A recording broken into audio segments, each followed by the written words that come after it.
शहर प्रमुख शिवसेना प्रवीण हरमकर यांच्या मार्फत जिल्हाधिकारी यांना शेतकऱ्यांच्या विविध समस्यांवर निवेदन सादर केले गेले। शेतकऱ्याने पेरलेले शेतातील साधन उन्हामुळे वाढीत गेले आहे। बी बियाणे विकत घेऊन त्यांनी जी शेती केली ती शेती पूर्णपणे संकटात आली आहे। शेतकऱ्यांना विमा योजनेचे पैसे वेळेवर उपलब्ध होत नाही। विविध कारणांमुळे जिल्ह्यातील शेती व शेतकरी पूर्णपणे संकटात येऊन चिंतातूर झाला आहे।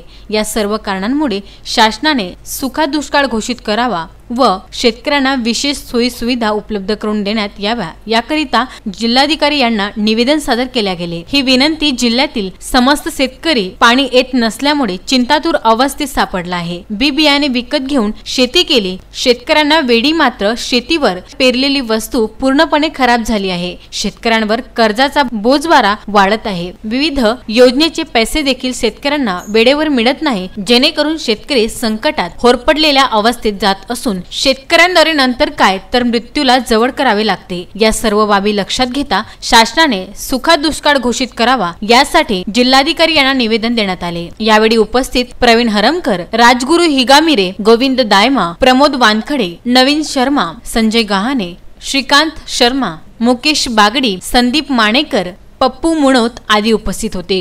अमरावती जिल्हा येथे कार्यालयात अमरावती शिवसेनेच्या वतीने शेतकऱ्यांच्या 1.5 महिन्यापासून कुठलंही पाणी नसल्यामुळे शेतकरी बेहाल झालेला आहे आणि पूर्ण शेतं करपल्या झालेले आहे।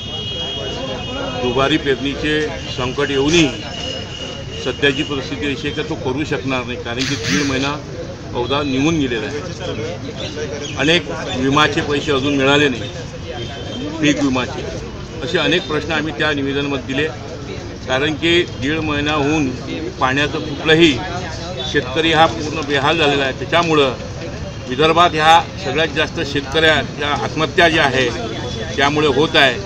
म्हणून आम्ही शासनाला निवेदन दिलं, बाबा तुम्ही अमरावती जिल्हा ह्या दुष्काळग्रस्त म्हणजे कोरडा दुष्काळ जाहीर करावा ही विनंती केली। Visen news bureau, Amravati.